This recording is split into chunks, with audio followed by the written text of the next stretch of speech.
ದಿವ್ಯವಾಣಿ Divyavani Divyavani Divyavani. Praise the Lord, hallelujah. ಯೇಸುವೆ ಸ್ತೋತ್ರ, ಯೇಸುವೆ ವಂದನೆ, ಯೇಸುವೆ ಆರಾಧನೆ, ಯೇಸುವೆ ಮಹಿಮೆ. ಪ್ರಿಯರೇ, ಹೇಗಿದ್ದೀರಾ? ಯೇಸು ನಾಮದಲ್ಲಿ ಎಲ್ಲರೂ ಚೆನ್ನಾಗಿದ್ದೀರಾ ಅಂತ ನಂಬ್ತೀನಿ. ಎಲ್ಲರೂ ಚೆನ್ನಾಗಿರಲೇಬೇಕು. ದೇವರ ಬಳಿಗೆ ಬಂದವರನ್ನು, ನನ್ನ ಬಳಿಗೆ ಬಂದವರನ್ನು ನಾನು ಎಂದಿಗೂ ತಳ್ಳಿಬಿಡುವುದಿಲ್ಲ, ಬರಿಗೈಯಲ್ಲಿ ಕಳಿಸುವುದೇ ಇಲ್ಲ ಎಂದು ವಾಗ್ದಾನ ಮಾಡಿದ ವಾಗ್ದಾನ ಪಾಲಕರಾದ ಯೇಸುವಿನ ಮಕ್ಕಳು ನಾವು. ಹಾಗಾಗಿ ನಾವು ಚೆನ್ನಾಗಿರಲೇಬೇಕು. ನಿಮಗಾಗಿ ಯಾವಾಗಲೂ ಪ್ರಾರ್ಥಿಸ್ತಾ ಇರ್ತೀನಿ, ನೀವು ಚೆನ್ನಾಗಿರಲಿ ಅಂತ. ನನಗಾಗಿಯೂ, ನನ್ನ ಕುಟುಂಬಕ್ಕಾಗಿ, ನನ್ನ ಮಿನಿಸ್ಟ್ರಿಗಾಗಿ, ನಮ್ಮ ತಂಡಕ್ಕಾಗಿ ನೀವು ಪ್ರಾರ್ಥಿಸ್ತಾ ಇದ್ದೀರಾ ಅಂತೇಳಿ ನಾನು ನಂಬ್ತೀನಿ. ಏಕೆಂದರೆ ಪ್ರಪಂಚದಾದ್ಯಂತ ನೀವೆಲ್ಲರೂ ನಮ್ಮನ್ನು ಪ್ರೀತಿ ಮಾಡ್ತಾ ಇದ್ದೀರಾ. ನಿಮ್ಮ ಪ್ರೀತಿಯಿಂದ, ನಿಮ್ಮ ಪ್ರಾರ್ಥನೆಯಿಂದ ನಾವು ಇವತ್ತು ದೇವರ ಕರುಣೆಯಿಂದ ಇವತ್ತು ಬದುಕಿದ್ದೀವಿ. Praise the Lord, praise the Lord, hallelujah, hallelujah. ಪ್ರಿಯರೇ, ಎಷ್ಟೋ ಧ್ಯಾನಕೂಟದಲ್ಲಿ ನಾವು ಈ ವಿಷಯವನ್ನು ನಾವು ಕೇಳಿದ್ದೀವಿ. ಕೇಳಿದ ಮೇಲೆ ನಾನು ಇನ್ನು ಮುಂದೆ ಹೀಗೆ ಇರಲ್ಲ, ಹೀಗೆ ಮಾತಾಡಲ್ಲ, ಹೀಗೆ ನಡೆಯಲ್ಲ, ಹೀಗೆ ಏನು ಇಂಥ ಕೆಲಸಗಳಲ್ಲಿ ನಾವು ಭಾಗವಹಿಸಲ್ಲ ಅಂತೆಲ್ಲ ನಾವು ನೆನೆಸ್ತೀವಿ, ತೀರ್ಮಾನ ತಗೊಳ್ತೀವಿ. ಆದರೆ ಮನೆಗೆ ಹೋಗಿ ಪುನಃ ಸ್ವಲ್ಪ ಸಮಯದ ನಂತರ ಪ್ರಾರ್ಥನಾ ಜೀವನ ಕಡಿಮೆ ಆದಾಗ, ಸಂಸ್ಕಾರಗಳಲ್ಲಿ ಭಾಗವಹಿಸೋದು ಕಡಿಮೆ ಆದಾಗ, ಒಳ್ಳೆಯವರ ಒಡನಾಟಗಳು ಕೆಲವೊಮ್ಮೆ ಕಡಿಮೆ ಆದಾಗ ನಾವು ಪುನಃ ಆ ಪಾಪದ ಜೀವನದಲ್ಲಿ ನಾವು ಬಿದ್ದು ಹೋಗ್ತೀವಿ. ವಿಶೇಷವಾಗಿ ನಾವು ತುಂಬ ಪಾಪ ಮಾಡೋದು ಹೇಗೆ ಅಂತ ಹೇಳಿದರೆ, ನಮ್ಮ ದೇಹದಲ್ಲಿ ಚಿಕ್ಕ ಅಂಗವಾದರೂ, ನಾಲಿಗೆ ತುಂಬ ಚಿಕ್ಕ ಅಂಗವಾದರೂ ನಾವು ಆ ನಾಲಿಗೆಯ ಮೂಲಕ ಅನೇಕ ರೀತಿಯಲ್ಲಿ ಪಾಪಗಳನ್ನು ಮಾಡ್ತಾ ಹೋಗ್ತೀವಿ. ನಾಲಿಗೆಯ ಮೂಲಕ ಬೇರೆಯವ್ರನ್ನ ನೋಯಿಸ್ತೀವಿ, ಬೇರೆಯವರ ಏನು ಹೃದಯಕ್ಕೆ ಚಾಕು ಹಾಕಿ ಚಕ ಚಕ ಚಕ ಚಕ ಗುದ್ದಿ ಕಟ್ ಮಾಡಿ ಚೂರು ಮಾಡಿ ಪೀಸ್ ಪೀಸ್ ಮಾಡಿ ಎಸಿತೀವಿ. ಬೇರೆಯವರ ಮದುವೆ ಕೆಡಿಸ್ತೀವಿ, ಬೇರೆಯವರ ಕುಟುಂಬ ಹಾಳು ಮಾಡ್ತೀವಿ, ಬೇರೆಯವರ ಕೆಲಸ ತೆಗೆಯುವ ಹಾಗೆ ಮಾಡ್ತೀವಿ. ಬೇರೆ ಆ ಒಂದು ನಾಲಿಗೆಯ ಮೂಲಕ, ಆ ನಾಲಿಗೆ ಕಂಟ್ರೋಲ್ ಇಲ್ಲದೆ, ಕಡಿವಾಣ ಹಾಕದೆ ನಾವು ಅನೇಕ ರೀತಿಯ ಪಾಪದ ಕೃತ್ಯಕ್ಕೆ ಹೋಗಿ ಈ ಸಣ್ಣ ನಾಲಿಗೆಯಿಂದಲೇ ಇವತ್ತು ನಾವು ನರಕಾಗ್ನಿಗೆ ತುತ್ತಾಗಲಿಕ್ಕೆ ಆ ನಾಲಿಗೆನೇ ಕಾರಣ ಆಗುತ್ತೆ. Price the Lord, praise the Lord, hallelujah, hallelujah. ಅದಕ್ಕೆ ಸಂತ ಯಾಕೋಬರು ಅವರು ಬರೆದ ಪತ್ರಿಕೆಯಲ್ಲಿ 3ನೇ ಅಧ್ಯಾಯ 2ರಿಂದ ವಾಕ್ಯ ನಾನು ಓದ್ತೀನಿ. ಬೈಬಲ್ ಇದ್ದರೆ, ನಿಮ್ಮ ಪಕ್ಕದಲ್ಲಿ ಬೈಬಲ್ ಇದ್ದರೆ ಅದನ್ನು ತೆಗೆದು ಒಂದು ಸಲ ಅಂಡರ್ಲೈನ್ ಮಾಡಿ ಮಾರ್ಕ್ ಮಾಡ್ಕೊಳ್ಳಿ. ನಾವು ನಾಲಿಗೆಯ ಮೂಲಕ ಚಾಡಿ ಹೇಳುವಾಗ, ಆ ನಾಲಿಗೆಯ ಮೂಲಕ ಪಾಪ ಮಾಡುವಾಗಲೆಲ್ಲ ಈ ವಾಕ್ಯಗಳನ್ನ ನಾವು ನೆನಪಿಟ್ಕೊಳ್ಬೇಕು. ಯಾಕೋಬರಿಗೆ ಬರೆದ ಪುಸ್ತಕ 3ನೇ ಅಧ್ಯಾಯ 2ರಿಂದ ವಾಕ್ಯ, ನಾವೆಲ್ಲರೂ ಎಷ್ಟೋ ವಿಷಯಗಳಲ್ಲಿ ತಪ್ಪು ಮಾಡುವುದುಂಟು. ತನ್ನ ಮಾತಿನಲ್ಲಿ ತಪ್ಪು ಮಾಡದೆ ಪೂರ್ತಿಯಾಗಿ ತನ್ನನ್ನೇ ಸ್ವಾಧೀನದಲ್ಲಿ ಇಟ್ಟುಕೊಳ್ಳುವ ವ್ಯಕ್ತಿ ಸಿದ್ಧ ಪುರುಷನೇ ಹೌದು. ನಾಲಿಗೆಯ ಮೂಲಕ ತಪ್ಪು ಮಾಡದೆ ಆ ನಾಲಿಗೆಯನ್ನು ಕಂಟ್ರೋಲಲ್ಲಿ ಇಟ್ಟುಕೊಳ್ಳೋನು ಸಿದ್ಧ ಪುರುಷ, ಲೋಕವನ್ನು ಜಯಿಸಿದಂಥ ವ್ಯಕ್ತಿ, ಶೋಧನೆಯನ್ನು ಮೆಟ್ಟಿಗೆದ್ದಂತಹ ವ್ಯಕ್ತಿಯೇ ಹೌದು ಅಂತ ದೇವರ ವಾಕ್ಯ ಹೇಳುತ್ತೆ. ಕುದುರೆಗಳನ್ನು ಗಮನಿಸಿರಿ, ಅವುಗಳ ಬಾಯಿಗೆ ಹಾಕುವ ಚಿಕ್ಕ ಕಡಿವಾಣದಿಂದ ನಮಗೆ ಇಷ್ಟ ಬಂದ ಕಡೆಗೆ ಅವುಗಳನ್ನು ನಡೆಸುತ್ತೇವೆ. ಅಂತೆಯೇ ಹಡಗು ಎಷ್ಟೇ ದೊಡ್ಡದಿರಲಿ, ಎಂತಹ ಬಿರುಗಾಳಿಯ ಬಡಿತಕ್ಕೆ ಸಿಕ್ಕಿರಲಿ, ಕೇವಲ ಒಂದು ಚಿಕ್ಕ ಚುಕ್ಕಾಣಿಯಿಂದ ನಾವಿಕನು ತನಗೆ ಇಷ್ಟ ಬಂದ ಕಡೆಗೆ ಅದನ್ನು ತಿರುಗಿಸುತ್ತಾನೆ. ನಾಲಿಗೆಯೂ ಹಾಗೆಯೇ, ಅದು ಶರೀರದ ಸಣ್ಣ ಅಂಗವಾಗಿದ್ದರೂ ಬಡಾಯಿ ಕೊಚ್ಚಿಕೊಳ್ಳುವುದು ಬಹಳ. ದೇವರು ವಾಕ್ಯ ಹೇಳುತ್ತೆ, ಕುದುರೆಗೆ ನೋಡಿ ಇದಾಗ್ತಾರೆ ಬಾಯಿಗೆ, ಅಂದರೆ ಅದು ಕಚ್ಚಬಾರ್ದು, ಇದು ಕಚ್ಚಬಾರ್ದು, ಬೇಕಡದೇ ಇರೋದೆಲ್ಲ ತಿನ್ನಬಾರ್ದು ಅಂತ. ಅದೇ ರೀತಿ ಗಾಣ ಸುತ್ತಿಸುವಾಗ ಎತ್ತು ನೋಡಿ, ಎತ್ತಿಗೆ ಕೂಡ ಬಾಯಿಗೆ ಇದು ಕಟ್ತಾರೆ. ಕೇಳಿ, ಅದು ತಿನ್ನಬಾರ್ದು, ಆ ಭತ್ತವನ್ನು ತಿನ್ನಬಾರ್ದು, ಆ ಏನು ಮೆಟ್ಟಿಸಿ ಅದನ್ನು ಬಿಡಿಸ್ತಾರಲ್ಲ ಅದನ್ನು ತಿನ್ನಬಾರ್ದು, ಆಹಾರ ಧಾನ್ಯವನ್ನು ತಿನ್ನಬಾರ್ದು ಅಂತೇಳಿ ಬಾಯಿಗೆ ಹಾಕ್ತಾರೆ. ಅಂದರೆ ಆ ಬಾಯಿಗೆ ಒಂದು ಜಿಪ್ ಹಾಕಿ ಬಿಡೋದು. ಯಾವಾಗಲೂ ನನ್ನ ಹತ್ರ ಯಾರಾದರೂ ಏನಾದರೂ ಮಾತಾಡುವಾಗ ನಾನು ಸುಮ್ಮನೆ ಇರ್ತೀನಿ, ಬೇರೆಯವರ ಬಗ್ಗೆ ಮಾತಾಡುವಾಗ. ಮತ್ತು ಮತ್ತು ನಾನು ಮನಸ್ಸಲ್ಲಿ ನೆನೆಸೋದು, ಏಸಪ್ಪ ಅವರ ಬಾಯಿಗೆ ಒಂದು ಜಿಪ್ ಹಾಕಿ ಬಿಡು ಸ್ವಾಮಿ ಸ್ವಲ್ಪ ಹೊತ್ತಿಗೆ. ಏಕೆಂದರೆ ಅದನ್ನು ಆ ಪರದೂಷಣೆ ಕೇಳುವ ನಮ್ಮ ಕಿವಿ ಕೂಡ ಅದು ಹೊಲಸಾಗ್ತದಲ್ವ, ಅದು ಕೂಡ ಪಾಪ ಮಾಡಿದಾಗೆ ಆಗುತ್ತೆ. ನಮ್ಮ ಕಿವಿ, ನಮ್ಮ ಶರೀರದ ಅಂಗ ಕೂಡ. ಈ ನಾಲಿಗೆಯ ಮೂಲಕ ನಾವು ಹೇಳಿದರೂ ಅದು ಪಾಪನೇ, ಬೇರೆಯವರು ಹೇಳೋದು ಕೇಳಿಸ್ಕೊಳ್ಳೋದನ್ನು ಪಾಪನೇ. ಅದಕ್ಕೆ ಒಂದು ದೇವರೇ ಆ ಬಾಯಿಗೆ ಒಂದು ಜಿಪ್ ಹಾಕಿ ಬಿಡು, ಆ ಬಾಯಿಗೆ ಒಂದು ಕಡಿವಾಣ ಹಾಕು, ಒಂದು ನಾಲಿಗೆಗೆ ಒಂದು ಟೇಪ್ ಹಾಕಿ ಬಿಡೋದು, ಗಮ್ ಹಾಕಿ ಬಿಡೋದು. ಕೆಲವರು ಹೇಳ್ತಾರೆ ಅದೊಂದು ಬಾಯಿ, ಅದು ಬೊಂಬಾಯಿ. ಇವತ್ತು ಎಷ್ಟೋ ಡಿವೋರ್ಸ್ ಕೇಸ್ ಆಗೋದು ಈ ಬಾಯಿಯಿಂದಲೇ. ಇವತ್ತು ಎಷ್ಟೋ ಕುಟುಂಬಗಳು ಒಡೆಯುತ್ತಿರೋದು ಈ ನಾಲಿಗೆಯಿಂದಲೇ. ಇವತ್ತು ಎಷ್ಟೋ ಮಂದಿ ಸುಸೈಡ್ ಮಾಡ್ಕೊಳ್ತಾ ಇರಲಿಕ್ಕೆ ಕಾರಣ ಕೂಡ ಈ ನಾಲಿಗೆಯಿಂದಲೇ. Praise the Lord, hallelujah, hallelujah. ಅಷ್ಟು ಇಡೀ ದೇಹದಲ್ಲಿ ಒಂದು ಚಿಕ್ಕ ಅಂಗ ಈ ನಾಲಿಗೆ.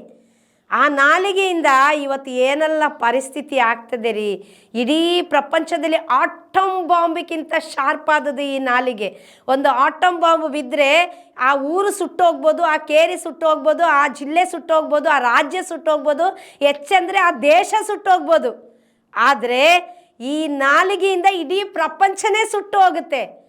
ಒಂದು ವ್ಯಕ್ತಿ ನಿಂತುಕೊಂಡ ಜಾಗದಲ್ಲಿ ಅವ್ರನ್ನ ಈ ನಾಲಿಗೆ ಮೂಲಕ ಸಮಾಧಿ ಮಾಡ್ಬೋದು. ಅವರನ್ನು ಕುಗ್ಗಿಸುವ ಮಾತುಗಳನ್ನು ಆಡುವುದರ ಮೂಲಕ, ಅವ್ರನ್ನ ಕೀಳಾಗಿ ಕಾಣುವುದರ ಮೂಲಕ, ಅವರ ಹೆಸರನ್ನು ಹಾಳು ಮಾಡುವುದರ ಮೂಲಕ. ಎಷ್ಟು ಮಂದಿ ಇವತ್ತು ಮಾಡದ ತಪ್ಪಿನಿಂದ ದಿನ ದಿನ ಸಾಯ್ತಾ ಇದ್ದಾರೆ ಗೊತ್ತಾ? ಈ ನಾಲಿಗೆಯ ಮೂಲಕ ನಾವು ಮಾಡುವ ತಪ್ಪಿನಿಂದ. ಮುಂದಿನ ವಾಕ್ಯ, ದೇವರ ವಾಕ್ಯ ಹೇಳುತ್ತೆ, ಸರಿಯಾಗಿ ಕೇಳಿಸ್ಕೊಳ್ಳುವ. ಇದು ಯಾಕೋಬರಿಗೆ ಬರೆದ ಪುಸ್ತಕದಲ್ಲಿ 3ನೇ ಅಧ್ಯಾಯದಲ್ಲಿ, ಒಂದು ಸಣ್ಣ ಕಿಡಿಯು ದೊಡ್ಡ ಕಾಡನ್ನೇ ಸುಡಬಲ್ಲದು, ನಾಲಿಗೆಯು ಆ ಬೆಂಕಿಯ ಕಿಡಿಯಂತೆ. ನಾಲಿಗೆಯು ಆ ಬೆಂಕಿಯ ಕಿಡಿಯಂತೆ. ಅದು ಅಧರ್ಮ ಲೋಕದ ಪ್ರತೀಕ, ಅಂದರೆ ಸೈತಾನನ ಆಯುಧ ಈ ನಾಲಿಗೆ. ಅಂಗಾಂಗಗಳ ನಡುವೆ ಇದ್ದು ಇಡೀ ಶರೀರವನ್ನು ಮಲಿನಗೊಳಿಸುತ್ತದೆ. ನರಕಾಗ್ನಿಯಿಂದ ಹೊತ್ತಿಕೊಂಡು ಅದು ಬಾಳಿನ ಚಕ್ರವನ್ನೇ ಬೆಂಕಿಯಲ್ಲಿ ಹಚ್ಚುತ್ತದೆ. ಸಕಲ ಜಾತಿಯ ಪ್ರಾಣಿ ಪಕ್ಷಿಗಳನ್ನು, ಹರಿದಾಡುವ ಜಂತುಗಳನ್ನು, ಜಲಜೀವಿಗಳನ್ನು ಮಾನವ ಪಳಗಿಸಬಲ್ಲನು, ಪಳಗಿಸಿಯೂ ಇದ್ದಾನೆ. ಆದರೆ ನಾಲಿಗೆಯನ್ನಾದರೋ ಹತೋಟಿಗೆ ತರಲು ಯಾರಿಗೂ ಸಾಧ್ಯವಿಲ್ಲ. ಅದು ಸತತ ಕೇಡನ್ನುಂಟು ಮಾಡುವ ಕಿಡಿ, ಮೃತ್ಯು ಮಾರಕ ವಿಷ ಕೊಂಡಿ. ಪ್ರಭುವನ್ನು ಪರಮಪಿತನನ್ನು ಸ್ತುತಿಸುವುದು ಅದೇ ನಾಲಿಗೆಯೇ. ದೇವರ ಸ್ವರೂಪದಲ್ಲಿ ಸೃಷ್ಟಿಸಲಾದ ಮಾನವರನ್ನು ಶಪಿಸುವುದು ಅದೇ ನಾಲಿಗೆಯೇ. ಸ್ತುತಿ ಶಾಪಗಳೆರಡು ಒಂದೇ ಬಾಯಿಯಿಂದ ಹೊರಡುತ್ತವೆ. Praise the Lord, praise the Lord, hallelujah, hallelujah. ದೇವರು ವಾಕ್ಯ ಹೇಳುತ್ತೆ, ನಾನು ಹೇಳ್ತಾ ಇಲ್ಲ, ಯಾಕೊಬ್ಬರು ಹೇಳ್ತಾ ಇದ್ದಾರೆ ಯೇಸು ನಾಮದಲ್ಲಿ ಪವಿತ್ರಾತ್ಮ ಭರಿತವಾಗಿ. ಈ ನಾಲಿಗೆ ಬೆಂಕಿಯ ಕಿಡಿಯಂತೆ ನಿಂತ ಒಂದು ವ್ಯಕ್ತಿಯನ್ನು ಸುಟ್ಟು ಹಾಕುತ್ತದೆ.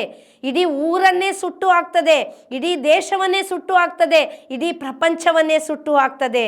ಅದು ಅಧೋಲೋಕದ ಪ್ರತೀಕ, ಒಂದು ಅಧೋಲೋಕದ ಸೈತಾನನ ಲೋಕದ ಒಂದು ಪ್ರತೀಕ, ಒಂದು ಆಯುಧ.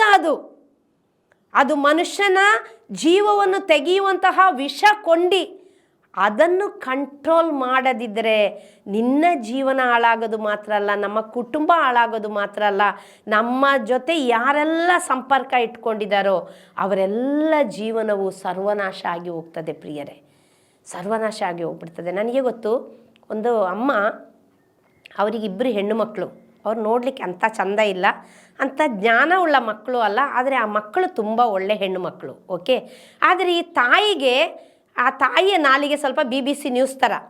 ಎಲ್ಲರ ಮನೆಗಳ ಎಲ್ಲ ವಿಷಯಗಳು ಆ ಊರಲ್ಲಿರುವ ಆ ಊರಲ್ಲಿ ಒಂದು ಕಡಿಮೆ ಅಂದರೆ ಒಂದು 68-70 ಮನೆಗಳಿರ್ಬೋದು. ಆ 70 ಮನೆಗಳಲ್ಲಿಯೂ ಏನೇನು ಸಂಭವಿಸ್ತದೆ, ಅವ್ರ ಮನೇಲಿ ಏನು ಸಾರು ಮಾಡಿದ್ದಾರೆ, ಇವತ್ತು ಏನೇನು ಮಾಡ್ತಾ ಇದ್ದಾರೆ, ಎಲ್ಲೆಲ್ಲಿ ಹೋಗಿದ್ದಾರೆ, ಎಲ್ಲೆಲ್ಲಿ ಬಂದಿದ್ದಾರೆ, ಯಾರಿಗೆ ಮದುವೆ ಸಂಬಂಧ ಬಂದಿದೆ, ಯಾರ ಮನೆ ಮದುವೆ ಮುರಿದೋಗಿದೆ, ಎಲ್ಲ ವಿಷಯಗಳು ಗೊತ್ತು. ಸಾಯಂಕಾಲ 1-2 ನಿಮಿಷ ಅವ್ರ ಜೊತೆ ನಿಂತು ಬಿಟ್ರೆ ಕೆಲಸ ಆದಮೇಲೆ ಆ ಇಡೀ ಊರಿನ 70 ಮನೆಗಳದ್ದು ಎಲ್ಲ ವಿಷಯಗಳು ಅಮ್ಮನ ಹತ್ರ ಇರ್ತದೆ.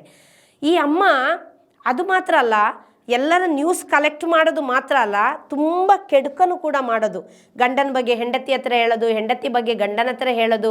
ಗಂಡ ಕೆಲಸಕ್ಕೆ ಹೋದಾಗ ಯಾರಾದರೂ ಅವರ ಮನೆಗೆ ಪರಿಚಯಸ್ಥರು ಬಂದುಬಿಟ್ರೆ ಸಾಕು, ಈ ಅಮ್ಮ ಫೋನ್ ಮಾಡಿ ಹೇಳ್ಬಿಡೋದು, ನಿನ್ನ ಮನೆಗೆ ಯಾವುದೋ ಗಂಡಸು ಬಂದಿದ್ದಾರೆ. ಹಂಗೆ ಎಷ್ಟೋ ಕುಟುಂಬಗಳು ಹೊಡೆದು ಹೋಗಿದೆ. ಕೊನೆಗೆ ಆ ಅಮ್ಮ ಹೇಗೆ ಸೈಕಿ ಥರ ಆಗಿಬಿಟ್ರು ಅಂತ ಹೇಳಿದರೆ, ಆ ಮಕ್ಕಳು, ಅವರ 2 ಹೆಣ್ಣು ಮಕ್ಕಳಿಗೆ ಒಳ್ಳೆ ಆಫರ್ಸ್ ಬರ್ತಾ ಇರಲಿಲ್ಲ, ಮದುವೆ ಸಂಬಂಧಗಳು ಕೂಡಿ ಬರ್ತಾ ಇರಲಿಲ್ಲ. ಈ ಅಮ್ಮ ಏನು ಮಾಡ್ತಿದ್ರಂದರೆ, ಆ ಊರಲ್ಲಿ ಯಾವುದಾದ್ರೂ ಹೆಣ್ಣು ಮಕ್ಕಳಿಗೆ ಒಳ್ಳೆ ಸಂಬಂಧ ಬಂದರೆ ಆ ಎಲ್ಲ ಸಂಬಂಧಗಳನ್ನ ಮುರಿದಾಕ್ಬಿಡೋದು. ಆ ಹುಡುಗಿ ಸರಿ ಇಲ್ಲ, ಅವಳು ಹಾಗೆ, ಅವಳಿಗೆ ಇಷ್ಟು ಲವ್ ಇದೆ, ಅವಳು ಹಂಗೆ ಮಾಡಿದ್ದಾಳೆ, ಹಿಂಗೆ ಮಾಡಿದ್ದಾಳೆ, ಅವಳು ಅದು ಇಲ್ಲ ಸಲ್ಲದು. ಪಾಪ ಆ ಹುಡುಗಿ ಕನಸಲ್ಲೂ ಕೂಡ ನೆನೆಸಿರಲ್ಲ. ನಾನು ಒಂದು ಹೇಳ್ತೀನಿ ಪ್ರಿಯರೇ, ಒಬ್ಬರ ಜೀವನವನ್ನು ಹಾಳು ಮಾಡುವಾಗ ಅವರ ಜೊತೆಗೆ ಅವರ ಕುಟುಂಬವನ್ನು ಕೂಡ ನಾವು ನಾಶ ಮಾಡ್ತಾ ಇದ್ದೀವಿ. ಅದೊಂದು ನೆನೆಸ್ಕೊಳ್ಬೇಕು. ಏಕೆಂದರೆ ಒಬ್ಬರ ಹೆಸರಿನ ಬಗ್ಗೆ ನೀನು ಮಸಿ ಬಳಿಯುವಾಗ ಅವರಿಗೆ ಗಂಡ ಇರ್ತಾರೆ, ಹೆಂಡತಿ ಇರ್ತಾರೆ, ತಂದೆ ತಾಯಿ ಇರ್ತಾರೆ, ಅಣ್ಣ ತಮ್ಮಂದಿರಿರ್ತಾರೆ, ಮಕ್ಕಳಿರ್ತಾರೆ, ಕುಟುಂಬ ಇರುತ್ತೆ. ಆ ಕುಟುಂಬದವರು ತಲೆ ಎತ್ತಿ ನಿಲ್ಲಬೇಕು, ಹೊರ ಪ್ರಪಂಚದಲ್ಲಿ ತಲೆ ಎತ್ತಿ ನಡಿಬೇಕು. ಈ ತಾಯಿ ಹೋಗಿ ಅಂಥವ್ರ ಹೆಣ್ಣು ಮಕ್ಕಳ, ಎಷ್ಟೋ ಹೆಣ್ಣು ಮಕ್ಕಳ, ಗಂಡು ಮಕ್ಕಳ ಮದುವೆ ಜೀವನವನ್ನು ಹಾಳು ಮಾಡಿದರು. ಈ ತಾಯಿಯ ಬುದ್ಧಿಯಿಂದಾಗಿ ಸುತ್ತಮುತ್ತ ಯಾರು ಕೂಡ ಇವರ ಮನೆಗೆ ಹೆಣ್ಣು ಕೇಳಿ ಬರಲ್ಲ. ಕೊನೆಗೆ ಹೇಗೆ ಆಯಿತು ಅಂತ ಹೇಳಿದರೆ, ಆ ಹೆಣ್ಣು ಮಕ್ಕಳು ಹಾಗೆ ಉಳಿದೋಗ್ಬಿಟ್ರು. ನನಗಿಂತ ಸ್ವಲ್ಪನೇ ಸಣ್ಣವರವರು, ಇನ್ನೂ ಮದುವೆ ಆಗಿಲ್ಲ. ನನಗೀಗ 49 ವರ್ಷ ಪ್ರಾಯ ಆಯ್ತಂದರೆ ಅವರಿಗೊಂದು 43-44 ವರ್ಷ ಪ್ರಾಯ ಇರ್ಬೋದು. ಆ ಹೆಣ್ಣು ಮಕ್ಕಳಿಗೆ ಇಬ್ಬರು ಸ್ವಲ್ಪ ವ್ಯತ್ಯಾಸ ಅಷ್ಟೇ, ಇನ್ನೂ ಮದುವೆ ಆಗಿಲ್ಲ. ಆ ತಾಯಿ ನೆರೆ ಅಜ್ಜಿಯಾಗಿ ಈಗಲೂ ಇದ್ದಾರೆ, ಈಗಲೂ ಅದೇ ಸ್ವಭಾವದಲ್ಲೇ ಜೀವನ ಮಾಡೋದು. ಕೆಲವರು ತಿದ್ದೋದೇ ಇಲ್ಲ. ಯೇಸು ಹತ್ರ ಬನ್ನಿ, ಆ ನಾಲಿಗೆಗೆ ಒಂದು ಕಡಿವಾಣ ಹಾಕಿ ನಿನ್ನ ಕುಟುಂಬವನ್ನು ನೀನು ಸಂರಕ್ಷಿಸುವ ಬದಲು ಬೇರೆಯವರ ಕುಟುಂಬದ ಬಗ್ಗೆ ನೀನು ಕೀಳಾಗಿ ಮಾತಾಡಬೇಡ. ಅದಕ್ಕೆ ಯೇಸು ಹೇಳೋದು, ನಿನ್ನ ಕಣ್ಣಿನಲ್ಲಿರುವ ದಿಮ್ಮಿಯನ್ನು ತೆಗೆಯದೆ, ದೊಡ್ಡ ಮರದ ದಿಮ್ಮಿ, ಮರದ ಮುಟ್ಟಿ ಇದೆ ನಿನ್ನ ಕಣ್ಣಿನಲ್ಲಿ, ಬೇರೆಯವರ ಕಣ್ಣಿನಲ್ಲಿರುವ ಧೂಳನ್ನು ನೀನು ತೆಗಿಯೋಕ್ಕೆ ಹೋಗಬೇಡ. ಫಸ್ಟ್ ನೀನೇನು ಅಂತ ನೋಡು. ಒಂದು ಬೆರಳಲ್ಲಿ ಹೀಗೆ ನೀನು ತೋರಿಸುವಾಗ 4 ಬೆರಳುಗಳು ಇದು ಅಡ್ಡ ಮಡಿಚಿ ಹೋದ್ರು 3 ಬೆರಳುಗಳು ನಿನ್ನನ್ನೇ ತೋರಿಸ್ತಾ ಇರ್ತದೆ. ನೀನೇನು. ನಮ್ಮನ್ನು ನಾವು ಶೋಧಿಸಬೇಕು. ಅದಕ್ಕೆ ಯೇಸು ಹೇಳಿರೋದು ಮತ್ತಾಯ 7:1 ತೀರ್ಪು ಮಾಡಬೇಡ, ನಿನಗೂ ತೀರ್ಪಾಗಲ್ಲ. ಯಾವಾಗಲೂ ಬೇರೆಯವರ ಬಗ್ಗೆ ತೀರ್ಪು ಹೇಳೋದು. ಯಾವಾಗಲೂ ನಾನು ಒಂದು ನೆನೆಸೋದು, ಬೇರೆಯವರ ಬಗ್ಗೆ ಬಂದು ನಮ್ಮ ಹತ್ರ ಹೇಳ್ತಾರಲ್ಲ, ನಾಳೆ ನಮ್ಮದೇ ವಿಷಯವನ್ನು ಬೇರೆಯವರ ಹತ್ರ ಹೇಳ್ತಾರೆ. ಅದೊಂದು ನೆನಪಿಟ್ಟುಕೊಳ್ಳಿ. ನೀನು ಬೇರೆಯವರ ಚಾಡಿಯನ್ನು ಈ ಕಿವಿಯಲ್ಲಿ ಕೇಳಿ ಅದಕ್ಕೆ ನೀನು ಹೂಗುಟ್ಟುತ್ತೀಯಲ್ಲ, ಅದಕ್ಕೆ ಮಸಾಲೆ ಹಾಕ್ತೀಯಲ್ಲ, ಆದರೆ ಅದೇ ವ್ಯಕ್ತಿ ನಿನ್ನ ಬಗ್ಗೆ ಇಲ್ಲ ಸಲ್ಲದನ್ನು ಹೋಗಿ ಇನ್ನೊಬ್ಬರ ಹತ್ರ ಹೇಳ್ತಾರೆ. ಅದನ್ನು ನೆನೆಸ್ಕೊಳ್ಬೇಕು. ಅದು ಇನ್ನೊಬ್ಬರು ನಿನ್ನ ಹತ್ರ ಬಂದು ಬೇರೆಯವರ ಬಗ್ಗೆ ಹೇಳುವಾಗ ನೀನು ಹೇಳಬೇಕು, ನನಗೆ ಆ ವ್ಯಕ್ತಿ, ನಿನಗೆ ಗೊತ್ತಿದೆಯೋ ಇಲ್ವೋ, ನೀನು ಪಾಸಿಟಿವ್ ಹೇಳು, ನನಗೆ ಗೊತ್ತು ಆ ವ್ಯಕ್ತಿ ಹಾಗೆ ಅಲ್ಲ, ಇಲ್ಲ ನಿನಗೆ ಗೊತ್ತೇ ಇಲ್ಲ, ನಮಗೆ ಯಾಕೆ ಬೇರೆಯವರ ಸುದ್ದಿ, ನಾವು ಪ್ರಾರ್ಥಿಸುವ ಅಷ್ಟೇ ಹೇಳಿ. ಮಾತಾಡಲಿಕ್ಕೆ ಬಿಡಬೇಡಿ. ಕೆಲವರು ಅದರಿಂದ ನಮ್ಮ ಹತ್ರದಿಂದ ದೂರ ಹೋಗ್ತಾರೆ. ನಾವು ಬೇರೆಯವರ ವಿಷಯ ಕೇಳ್ಕೊಳ್ಳೋದಿಲ್ಲಲ್ಲ, ಬೇರೆಯವರ ಬಗ್ಗೆ ಮಾತಾಡಬೇಡಿ ಅಂತ ಹೇಳ್ತೀವಲ್ಲ, ಬೇರೆಯವರ ಬಗ್ಗೆ ಕೀಳಾಗಿ ಕಾಣಬೇಡಿ ಅಂತ ಹೇಳ್ತೀವಲ್ಲ, ಆಗ ಕೆಲವರು ನಮ್ಮ ಹತ್ರದಿಂದ ದೂರ ಹೋಗ್ತಾರೆ. ಪರವಾಗಿಲ್ಲ. ನಮ್ಮನ್ನು ನರಕಕ್ಕೆ ತೆಕ್ಕೊಂಡು ಹೋಗುವಂಥ ಸ್ನೇಹ ಸಂಬಂಧ ನಮಗೆ ಬೇಡ. ನಿಮ್ಮ ಮಕ್ಕಳಿಗೆ ಸಹ, ನಿಮ್ಮ ಕುಟುಂಬದಲ್ಲಿ ಸಹ, ನಿಮ್ಮ ಜೊತೆಗೆ ಇರುವವರಿಗೆ ಸಹ ಅದೇ ಹೇಳಿಕೊಡಿ.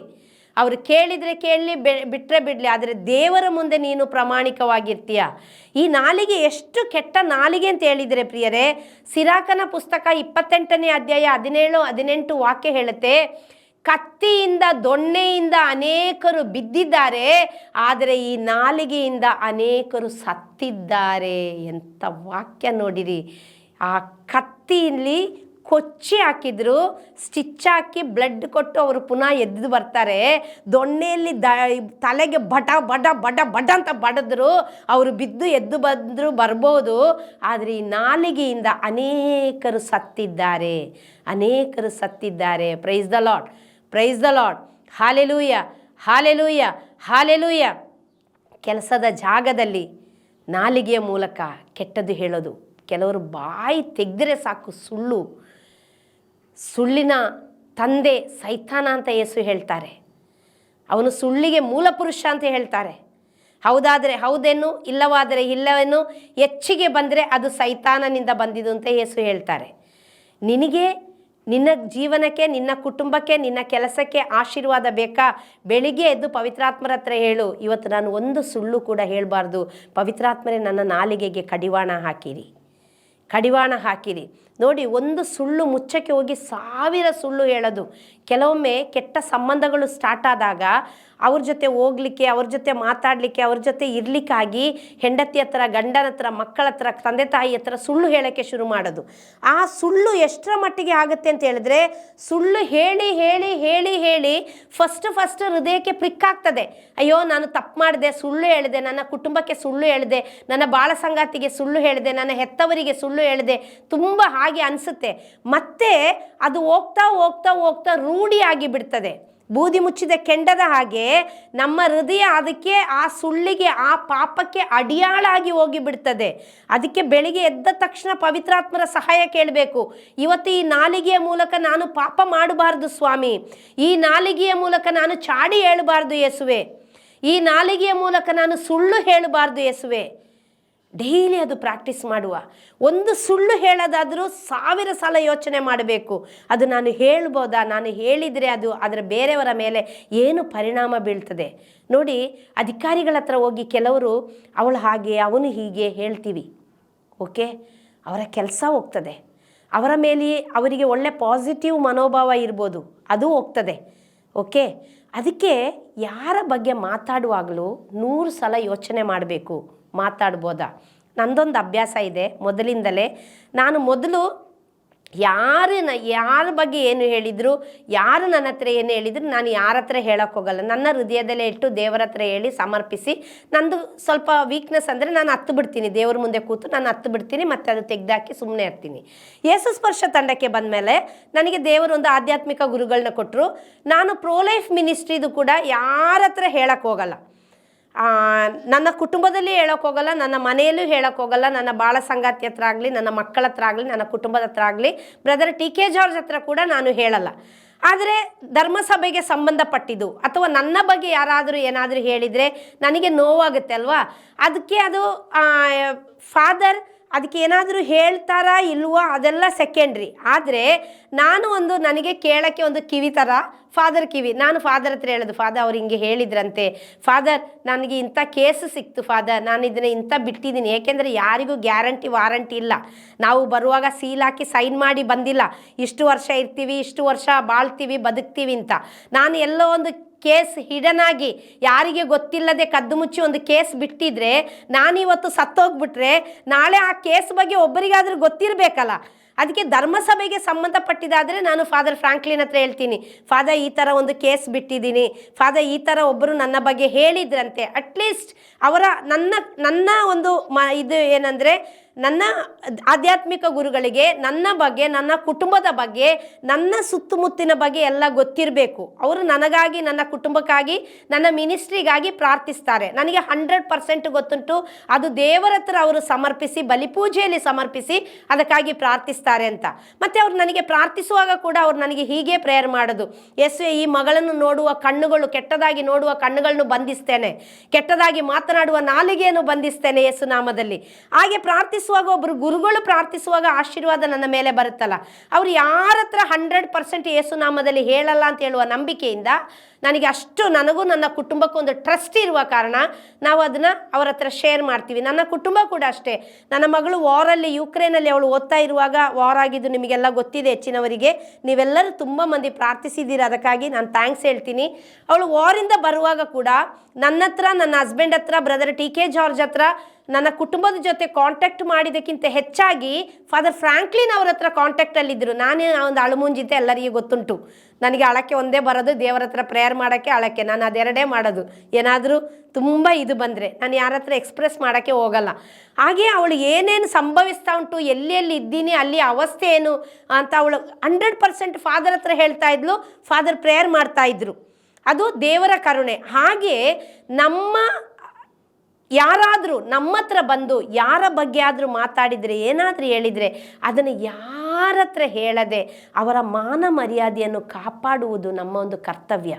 ಒಂದು ಕನ್ಫೆಷನ್ಗೆ ಫಾದರ್ ಹತ್ರ ಹೋದರೆ, ಪಾಪ ನಿವೇದನೆಗೆ ಫಾದರ್ ಹತ್ರ ಹೋದರೆ ನಮ್ಮ ಎಷ್ಟು ದೊಡ್ಡ ಪಾಪಗಳನ್ನ ಹೇಳಿದ್ರು ಗುರುಗಳು ಅವರ ಜೀವ ಹೋಗುವ ತನಕ ಯಾವ ರೀತಿಯಲ್ಲಿ ಅದನ್ನು ಯಾರಿಗೂ ಹೇಳಲ್ವೋ ಪ್ರಿಯರೇ, ಅದೇ ರೀತಿಯಲ್ಲಿ ನಮ್ಮನ್ನು ನಂಬಿ ಯಾರಾದರೂ ನಮ್ಮ ಹತ್ರ ಏನಾದರೂ ಶೇರ್ ಮಾಡಿದರೆ ನಮ್ಮ ಜೀವ ಹೋಗುವ ತನಕ ನಮ್ಮ ಜೊತೆನೇ ಅದು ಮಣ್ಣಲ್ಲಿ ಮಣ್ಣಾಗಿ ಹೋಗಬೇಕು. ಅದು ಯಾರ ಹತ್ರ ಹೋಗಬಾರ್ದು, ಯಾರ ಹತ್ರ ಹೋಗಬಾರ್ದು. ನಮಗೆ ಯಾರು ಏನು ಬೇಕಾದರೂ ಮಾಡಿಕೊಳ್ಳಿ, ಈ ನಾಲಿಗೆ ಮೂಲಕ ಏನು ಬೇಕಾದ್ರೂ ಮಾಡ್ಬೋದು. ನಾನು ಪ್ರೋಲೈಫ್ ಮಿನಿಸ್ಟ್ರಿ ಮಾಡ್ತೀನಲ್ಲ, ಒಂದು ಸಹೋದರ ಒಂದು ಸಲ ನಾನು ಎಲ್ಲೋ ಟಾಕು ಕೊಡ್ತಾ ಇದ್ದೆ, ಅದರಲ್ಲೂ ಕ್ಷಮೆ ಕ್ಲಾಸ್ ಕೊಟ್ಟು ನಾನು ಇಳಿದು ಬರ್ತಾ ಇದ್ದೆ. ಈ ಸಹೋದರ ಬಂದು ನಿನ್ನ ನಾನು ಈಗ ಚುಚ್ಚಿಬಿಡ್ತೀನಿ, ಈಗ ಕೊಂದು ಬಿಡ್ತೀನಿ. ಆ ಸಹೋದರ ಸ್ವಲ್ಪ ಗುರುತಿಸಲ್ಪಟ್ಟ ವ್ಯಕ್ತಿ. ಅವನು ಮಾಡಿದ ತಪ್ಪಿನಿಂದ ಆದ ಒಂದು ಮಗುವನ್ನು ನಾನು ಕಾಪಾಡಿದೆ. ಆ ಮಗು ಹ್ಯಾಂಡಿಕ್ಯಾಪ್ ಆಗಿಬಿಡ್ತು. ಅದಕ್ಕೆ ಆ ಹೆಣ್ಣು ಮಗಳಿದ್ದಾಳಲ್ಲ, ಅವಳು ಇವನ ಯಾವಾಗಲೂ ಧಮಕಿ ಹಾಕೋದು. ಆದರೆ ಇವನಿಗೆ ಸಹ ಮಕ್ಕಳಿದ್ದಾರೆ, ಹೆಂಡತಿ ಇದ್ದಾರೆ, ಎಲ್ಲರೂ ಇದ್ದಾರೆ. ಆದರೆ ನಾನು ಅದು ಆ ಮಗುನ ಉಳಿಸೋದಲ್ಲ, ಆ ಸಿಟ್ಟು ಈ ವ್ಯಕ್ತಿಗೆ. ನಿನ್ನನ್ನು ಕೊಂದಾಕ್ಬಿಡ್ತೀನಿ, ಚುಚ್ಚಿ ಹಾಕ್ಬಿಡ್ತೀನಿ, ನಿನ್ನ ತಲೆ ಕತ್ತರಿಸ್ಬಿಡ್ತೀನಿ, ಅದು ಮಾಡ್ತೀನಿ, ಇದು ಮಾಡ್ತೀನಿ, ಎಲ್ಲ ಬೊಬ್ಬೆ ಹಾಕಿದ. ನಾನು ಹೋದ ಕಡೆ ಎಲ್ಲ ಹೇಳ್ತಾನೆ, ಇವಳನ್ನೇ ಯಾಕೆ ಕರ್ಕೊಬಂದು ಇಲ್ಲಿ ನಿಲ್ಲಿಸಿದ್ದು, ಇವಳಿಗೆ ಏನು ಗೊತ್ತು ಅಂತ ನಿಲ್ಲಿಸ್ತೀರಾ, ಇವಳು ಬರೀ ಜೀವ ಜೀವ ಅಂತ ಓಡ್ತಾಳೆ, ಎಷ್ಟೋ ಕುಟುಂಬಗಳದ್ದು ಇದು ಮಾಡ್ತಾಳೆ, ಹಾಗೆ ಹೀಗೆ ಹೋದ ಕಡೆ ಎಲ್ಲ ಬೊಬ್ಬೆ ಹಾಕ್ತಾನೆ, ಕಿರ್ಚ್ತಾನೆ. ನನ್ನ ಬಗ್ಗೆ ಬೇರೆಯವರಿಗೆ ಅಲ್ಲಿ 1000 ಜನ ಇದ್ದರೆ ನಾನು ಏನು ಅಂತ ಅವ್ರಿಗೆ ಗೊತ್ತುಂಟು. ಒಬ್ಬರಿಬ್ಬರಾದರೂ ಇರ್ತಾರಲ್ವ, ಹೌದಾ ಸಿಸ್ಟ್ರ್ ಹಿಂಗೇನಾ ಅಂತ ಹೇಳೋರು ಇರ್ತಾರಲ್ಲ. ಅದು ನನಗೆ ಕೆಲವೊಮ್ಮೆ ಬೇಸರ ಆಗ್ತದೆ. ಆದರೆ ನಾನು ಯಾರ ಹತ್ರ ಇಷ್ಟು ತನಕ ಶೇರ್ ಮಾಡೋಕ್ಕೆ ಹೋಗಿಲ್ಲ.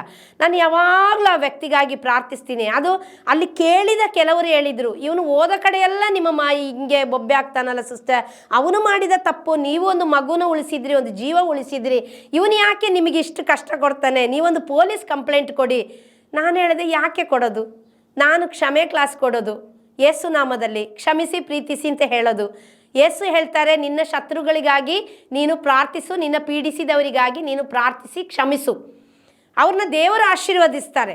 ನಾನು ಆ ವ್ಯಕ್ತಿನ ಸಮರ್ಪಿಸಿ ಮೊಣಕಾಲೂರಿ ಕೈ ಮೇಲೆ ಹಾಕಿ ಯಾವಾಗಲೂ ಈಗಲೂ ನಾನು ಪ್ರಾರ್ಥಿಸ್ತಾ ಇದ್ದೀನಿ.